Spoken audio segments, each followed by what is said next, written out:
நண்பர்களுக்கு வணக்கம். காமெடி நடிகர் பாவா லக்ஷ்மணன் மாயி படத்துல வாமா மின்னல் இந்த டயலாக் மூலமா அவர் வந்து ஃபேமஸ் ஆனாரு. நகைச்சுவை நடிகர் வைகை புயல் வடிவேலு அவங்களுடைய சேர்ந்து நடிச்சதுனால இவர் வந்து பெரிய அளவுல பேசப்பட்டாரு. அந்த மாயி படம் இவருக்கு நல்ல வரவேற்பை கொடுத்துச்சு. ஆனா கொஞ்ச நாளாவே பாத்தீங்கன்னா பாவா லக்ஷ்மணன் அவங்கள எந்த ஒரு படத்துலயுமே வந்து பார்க்க முடியல. அவரை மட்டும் இல்ல, பழைய காமெடி நடிகர்கள் யாரையுமே வந்து நம்ம அவ்வளவா வந்து பார்க்க முடியலன்னே சொல்லலாம். இப்ப பாவா லக்ஷ்மணன் அவங்களுக்கு என்ன ஆயிடுச்சு அப்படின்றத நம்ம இந்த வீடியோல பார்க்கலாம். ஆக்சுவலா இவருக்கு ஒரு சின்ன ஆக்சிடென்ட் ஆகி கால்ல இருக்கிற 3 விரலுமே எடுத்துட்டாங்க. நடக்க முடியாத நிலைமையில கொஞ்ச நாள் இருந்தாராம். ஒரு 1 வீக் 2 வீக் அந்த மாதிரி. ஆனா அந்த விபத்தாகி அவரால நடக்கவே முடியாது. சுத்தமா எந்திரிக்கவே முடியாது. இனிமே அவர் வந்து நடிக்க வரமாட்டாரு அப்படின்ற மாரி வதந்தி சினிமா ஃபீல்டு ஃபுல்லாவே வந்து பரவுனதுனால அவருக்கு எந்த வாய்ப்புமே வரல அப்படின்ற மாரி ஒரு பேட்டியில சொன்னாரு. அதாவது தவறுதலா எடுத்துட்டு போயிட்டாங்க. என்னால நடிக்க முடியாது. என்னால எந்திரிச்சு கூட நிக்க முடியாது அப்படின்ற மாதிரி சொல்லிட்டாங்க. ஆனா நான் கர்நாடகால ஒரு தேர்தல் பிரச்சாரத்துக்கு நான் போகும்போது ஜெனரேட்டர் மேல நான் கால் வச்சுட்டேன். அப்போதைக்கு எனக்கு எதுவும் தெரியல. இனிஷியலா வலி தெரியல. ஆனா ஒரு 10 நாள் கழிச்சு பார்த்தீங்கன்னா, என்னுடைய கால் வந்து பயங்கரமா வீங்கிடுச்சு. அதுக்கப்புறமா அவரு ஹாஸ்பிட்டல் போயிருக்காரு. அந்த ஹாஸ்பிட்டல்ல தான் உங்களுடைய கால் வந்து இன்ஃபெக்ஷன் ஆயிருக்கு. அந்த புண்ணு இன்ஃபெக்ஷன் ஆனதுனால அந்த 3 விரலையுமே நம்ம எடுத்துறணும். ஆப்பரேட் பண்ணி நம்ம அத ரிமூவ் பண்ணிடணுன்ற மாரி டாக்டர் சொல்லியிருக்கிறாங்க. ஸோ ஃபர்தரா டாக்டர் வந்து 3 விரலையும் ரிமூவ் பண்ணிட்டாங்க. கொஞ்ச நாள் அவரு நடக்க முடியாம தான் இருந்தாராம். கிட்டத்தட்ட அவரு சினிமாவுல 30 வருஷமா நடிச்சுட்டு இருக்காரு. இனிஷியலா அவர் வந்து நடிகரா வந்துட்டாரா? காமெடி ஆக்டரா வந்துட்டாரான்னு கேட்டீங்கன்னா, கண்டிப்பா கிடையாது. புரொடக்ஷன் மேனேஜரா வந்து வொர்க் பண்ணிட்டு இருந்தாரு. அதற்கப்புறமா ஒரு சில படங்கள் நடித்து அதுல மாயி படம் அவருக்கு வந்து கை குடுத்துச்சு. சரத்குமார், மீனா இவங்கலாம் நடிச்சிருப்பாங்க. அந்த வாமா மின்னல் அப்படின்ற அந்த டயலாக் மூலமா அந்த சீன்ல அவர் வந்து பயங்கர ஃபேமஸ் ஆனாரு. அதற்கப்புறம் நெறைய படங்கள் அவர் வந்து நடிச்சாரு. அவருடைய காமெடி கூட ரொம்பவே யூனிக்கா இருக்கும். இப்ப அவரு என்ன சொல்றாருன்னா, எனக்கு வந்து காலும் முடியல. நான் இப்ப வாடகை வீட்ல தான் இருக்கிறேன். இந்த வீட்டையுமே காலி பண்ண சொல்றாங்க. தமிழக முதல்வர் தான் எனக்கு வந்து ஹெல்ப் பண்ணணும். நான் வந்து நேரடியாவும் அவர வந்து பார்க்க ட்ரை பண்ணேன். ஆனா வந்து என்னால பார்க்க முடியல. என்ன வந்து அலோ பண்ணல உள்ள. அவர வந்து என்னால பார்க்க முடியலன்ற மாரி அவர் வந்து ஃபீல் பண்ணி ஒரு யூடியூப்க்கு பேட்டி குடுத்திருக்கிறாரு. 2வதாக நடிகர் ஜீவா, அப்புறம் நடிகர் கேபிஒய் பாலா இவங்கலாம் வந்து ஹெல்ப் பண்றாங்க எனக்குன்ற மாரியும் சொல்லியிருக்காரு. இதுக்கு முன்னாடியே வந்து ஆர்பி சௌத்ரி அவங்க இறந்தப்ப கூட பாவா லக்ஷ்மணன் வந்து ஒரு மெசேஜ் ஒண்ணு சொல்லியிருந்தாங்க. என்ன அப்டின்னா, நான் ஒரு வாட்டி தான் என் குழந்தைங்களுக்கு ஃபீஸ் கட்டுறதுக்காக ஆர்பி சௌத்ரி சார் கிட்ட நான் வந்து கேட்டேன். ஆனா என் புள்ளைங்க படிச்சு முடிக்கிற வரைக்கும் அவங்க வந்து ஃபீஸ் கட்டுனாங்க. இது வந்து எனக்கு ரொம்பவே நான் அந்த ஃபீஸ் கட்டுனதுக்கு நான் வந்து ரொம்பவே நன்றியோட நான் அவங்களுக்கு இருப்பேன் அப்படின்ற மாரி சொல்லியிருந்தாரு. அதோட இல்லாம இவர் வந்து மேனேஜரா ஒர்க் பண்ணிட்டு இருக்கும்போது, புரொடக்ஷன்ல இருக்கும்போது ஜீவா அவர்கள் வந்து ரொம்பவே சின்ன ஒரு 3 வயசு 4 வயசு எல்கேஜி ஸ்டூடெண்ட்டா அந்த ஸ்கூல் போவாங்கல்ல அந்த ஏஜ் தான் அவங்களுக்கு இருக்கும். ஆனா ஜீவா அவர்கள் கூட அப்பா மாதிரியே எனக்கு வந்து உதவி நெறையா பண்ணியிருக்காரு. நான் அதுக்கெல்லாம் கண்டிப்பா சௌத்ரி அவங்களுடைய குடும்பத்துக்கு நான் எப்பவுமே நன்றியோட இருப்பேன். அந்த அளவுக்கு எனக்கு நெறையா ஹெல்ப் பண்ணியிருக்காங்க. அந்த வரிசையில பார்த்தீங்கன்னா, கேபிஒய் பாலா அவங்களுமே வந்து எனக்கு வந்து உதவி செஞ்சிருக்காங்க. நான் ஒரு வாட்டி வீடியோ போட்டிருந்தேன். இந்த மாரி நான் ரொம்ப கஷ்டத்துல இருக்கேன். எனக்கு காலும் முடியல. வீட்ட வேற காலி பண்ண சொல்றாங்க. எனக்கு ஒரு வீடு கூட இல்ல. நான் இனிமே பிச்சை தான் எடுக்கணும். வேற வழியே எனக்கு இல்லன்னு வீடியோ போட்டிருந்தேன். எனக்கு கேபிஒய் பாலா அவங்களும் வந்து எனக்கு ஹெல்ப் பண்ணியிருந்தாங்க. பணம் குடுத்து ஹெல்ப் பண்ணாங்க. வீட்டு வாடகை கட்டுனாங்க. மளிகை சாமான் எல்லாமே வாங்கி குடுத்தாங்க. கேபிஒய் பாலா, ஆக்டர் ஜீவா 2 பேருமே எனக்கு வந்து ஹெல்ப் பண்ணியிருக்காங்கன்ற மாரி அவரு சொல்லியிருந்தாரு. இதை தொடர்ந்து இப்ப என்ன சொல்றாருன்னா, தமிழக அரசுக்கு தான் கோரிக்கை வைக்கிறாரு. நடிகரா இருந்து இப்ப முதலமைச்சரான விஜய் அவர்கள்ட்ட தான் இப்ப வந்து அவர் கோரிக்கையை வச்சிருக்காரு. தமிழக அரசு தான் எனக்கு ஏதாவது ஹெல்ப் பண்ணணும். அட்லீஸ்ட் நான் இருக்கிறதுக்காகவது எனக்கு வந்து ஒரு வீடு வந்து குடுக்கணும். ஒரு வீடு வந்து கட்டி குடுத்தா நல்லா இருக்கும். ஏன்னா இதுவரைக்கும் நான் விஜய் அவர்கள நான் பார்க்கறதுக்கு நான் போனேன். ஆனா என்னால வந்து பார்க்க முடியல. என்ன வந்து உள்ளவே விடல. நான் போறப்பலாம் வந்து முதலமைச்சர் இல்ல அப்படின்னு சொல்லி அனுப்பிடுறாங்க. நானே ரொம்ப கஷ்டப்பட்டு தான் போறேன். இதுக்கு மேல எனக்கு என்ன பண்றதுன்னே தெரியல. நான் வந்து பிச்சை தான் எடுக்கணும். என் காலும் வந்து எனக்கு முடியல. பட வாய்ப்புகளும் எனக்கு சுத்தமா வரல. என்னால நடிக்கலாம் முடியும். ஆனா ரொம்ப தூரம் டிராவல் தான் பண்ண முடியாது. நடிப்பெல்லாம் என்னால கண்டிப்பா முடியும். ஆனா எனக்கு கால் முடியல. என்னால நிக்கவே முடியாது அப்படின்னு யாரோ சொன்ன வதந்தினால பட வாய்ப்புகளும் எனக்கு வந்து வர்றது கிடையாது. என் நண்பர் தான் எனக்கு கொஞ்சம் கொஞ்சம் வந்து ஹெல்ப் பண்றாரு. யாருமே என்ன வந்து மதிக்கிறது கிடையாது. இப்படியே போனா கண்டிப்பா நான் வந்து ஏதாவது பண்ணிப்பேன் அப்படின்ற மாதிரியும், இல்லன்னா நான் பிச்சை தான் எடுத்துக்கணும். ஸோ எனக்கு கொஞ்சம் நீங்க வந்து கருணை காட்டுங்கன்ற மாரி தமிழக அரசுகிட்ட வந்து அவர் கேட்டிருக்காரு. இருக்காரு.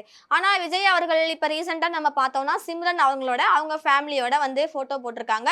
சிம்ரன் அவங்க கூட அவங்க ஹஸ்பண்ட் அவங்களுடைய 2 பையன் அழைச்சிட்டு விஜய் அவர்களை பார்த்து சிஎம் பார்த்து விஷ் பண்ணிட்டு, நான் அப்ப பார்த்தேன் அப்படியே தான் இப்பவும் இருக்கிறாங்க.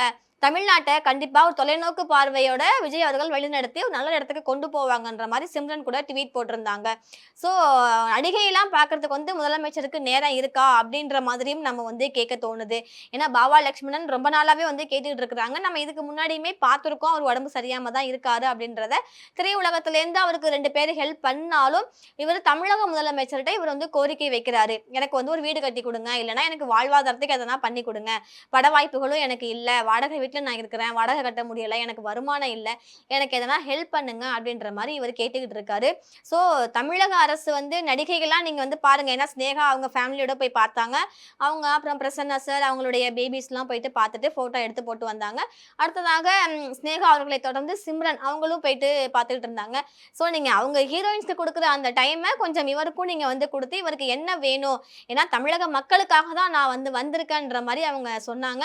மக்கள் என்ன கஷ்டப்பட்டாலும் அது நான் படுற கஷ்டம், மக்களுக்காக நான் நிற்பேன், நான் செய்வேன் அப்படின்ற மாதிரி சொன்னாங்க. 2வதாக மக்கள் பணத்தை நான் தொடக்கூட மாட்டேன் அப்படின்ற மாதிரி அவர் நிறையா சொல்லி வாக்குகள் சேகரிச்சாங்க. ஸோ தமிழ்நாட்டில் இருக்கக்கூடிய மக்களில் ஒருத்தர் தான் பாவா லட்சுமணன் அவர்களும். நான் இவ்வளோ கஷ்டப்படுறேன், நான் பிச்சை தான் எடுக்கணும் அப்படின்ற மாதிரி ஒருத்தர் ரொம்பவே வந்து கஷ்டப்பட்டு சொல்றாரு. உங்களை பார்க்க வர்றாரு, ஆனா நீங்க வந்து பார்க்கல. பாவா லட்சுமணன் மட்டும் நீங்க வந்து பார்க்காம இல்ல, அங்க விவசாயிகள் போராட்டம் நடத்துறாங்க. மேட்டூர் அணையிலிருந்து டேம் தண்ணி திறந்து விடல, இத்தனைக்கும் அங்க தண்ணி இருந்துமே நீங்க திறந்து விடல அப்படின்ற மாதிரி அவங்களும் போராட்டம் பண்றாங்க. ஆனா நீங்க அவங்களையும் பார்க்கல. அட்லீஸ்ட் உங்க ஃபீல்டுல உங்களுடைய தொழிலேருந்து வந்த இன்னொருத்தர் பாவா லட்சுமணன், அந்த ஃபீல்ட்ல இருக்கக்கூடிய அவருக்கு உடம்பு சரியில்லை, அவரையாவது நீங்க பாருங்க, அவருக்காவது எதனா ஹெல்ப் பண்ணுங்க அப்படின்ற மாதிரி நிறைய பேர் வந்து மெசேஜ் பண்ணிட்டு இருக்காங்க. அதே சேம் டைம்ல பாவா லட்சுமணன் அவர்களுக்கு சின்ன ஆறுதலும் வந்து சொல்லிட்டு வர்றாங்க. எதனா உங்களுக்கு உதவி கிடைக்கும், வெயிட் பண்ணுங்க அப்படின்ற மாதிரி இவருடைய ஃபாலோவர்ஸும் சொல்லிட்டு வர்றாங்க. ஸோ கேபிவி பாலா இதுக்கப்புறம் அவருக்கு என்ன ஹெல்ப் பண்ண போறாங்கன்னு தெரியல. ஏன்னா முடிஞ்ச அளவு அவர் எல்லாருக்குமே செஞ்சுக்கிட்டு தான் இருக்காரு. நம்ம வந்து பார்த்துருக்குறோம், எவ்வளோ வீடியோஸ் நம்ம பார்த்துருக்கோம். ஒரு காலத்துலலாம் ஒரு 2 இயர்ஸ் பிஃபோர் 3 இயர்ஸ் பிஃபோர்லாம் பார்த்தீங்கன்னா அந்த கோவிட் டைம்ல கூட பாலா அவர்கள் வீடியோ ஃபுல்லாவே இன்ஸ்டா ஓபன் பண்ணாலோ இல்ல ஃபேஸ்புக் ஓபன் பண்ணாலோ அவர் தான் இருப்பாரு. யாருக்காவது மளிகை சாமான் வாங்கி தருவாரு, ஆம்புலன்ஸ் வாங்கி தந்து தான் இனிஷியலா அவங்க ஃபேமஸ் ஆனாங்க. அதற்கப்புறம் யாருக்கு என்ன தேவை அப்படின்றத ஸ்கூல் ஃபீஸ் கட்டுவாங்க, காலேஜ் ஃபீஸ் கட்டுவாங்க, சைக்கிள் பைக் இது மாதிரி யாருக்கு என்ன தேவையோ அதை வந்து அவங்க வாங்கி கொடுத்து சின்ன சின்ன உதவிகள் பண்ணிட்டு இருந்தாங்க. அந்த வரிசையில பாவா லட்சுமணனுக்கும் அவங்க உதவி செஞ்சிருக்காங்க.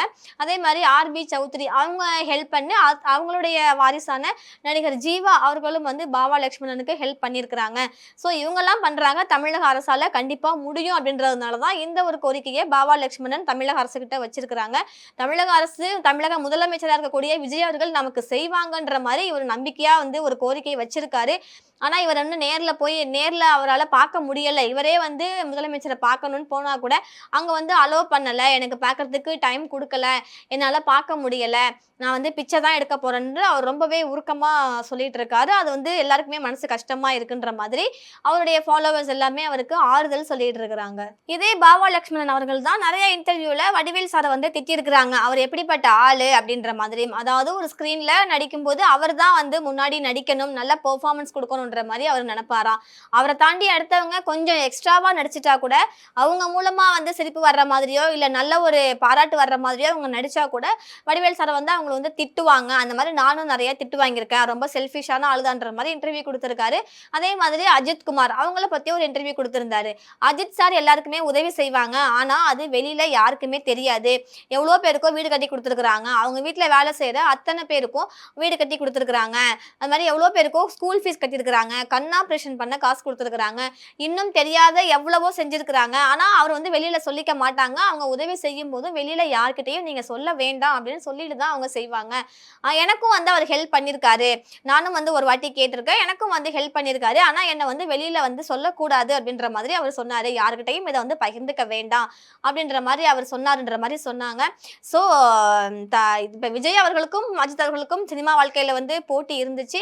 இவர்கள் எல்லாம் வந்து ஹெல்ப் பண்ணியிருக்கிறாங்க. பண்ணியிருக்கிறாங்க. அஜித் அவர்கள் கூட ஹெல்ப் பண்ணியிருக்கிறாங்க. இப்ப பாவா லட்சுமணன் வைக்கிற கோரிக்கை என்னன்னா, எனக்கு வந்து ஒரு வீடு குடுங்க. வீடு குடுத்தீங்கன்னா, நான் இன்னும் இருக்கக்கூடிய சொச்ச காலத்த நான் அந்த வீட்ல வந்து நான் வாழ்ந்துப்பேன்.